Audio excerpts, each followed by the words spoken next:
كان بيحكم، هم كانوا بيقولوا احنا ما بنحكمش، مش كانوا بيقولوا كده يا استاذ محمود؟ تمام. نمره 2 بقى، انا عايز اعرف ايه الكفاءه اللي كانت مخليه ان الاستاذ صلاح عبد المقصود وزير الاعلام اللي مصر كلها اشتكت بالتصرفات اللي بيعملها يفضل موجود؟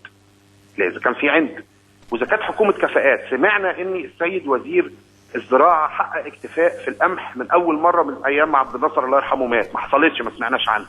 طب مشي ليه؟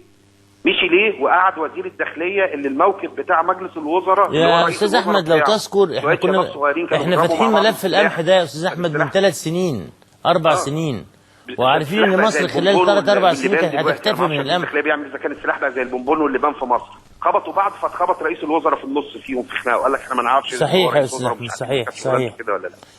ليه استنى؟ مش مفهوم، مش مفهوم طبعا. وعلامه الاستفهام الكبيره بتاعت المستشار حاتم بجاتو الحقيقه، انا بقدره جدا وبحترمه جدا لانه قاضي، وانا متعود كمحامي احترم القاضي.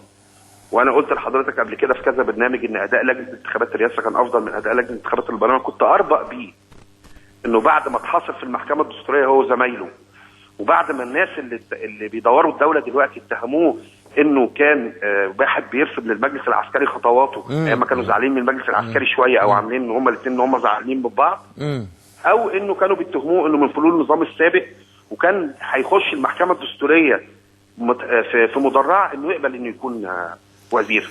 اشكرك يا استاذ احمد، اشكرك الاستاذ احمد فوزي الامين العام للحزب المصري الديمقراطي، شكرا جزيلا لسيادتك. احنا معانا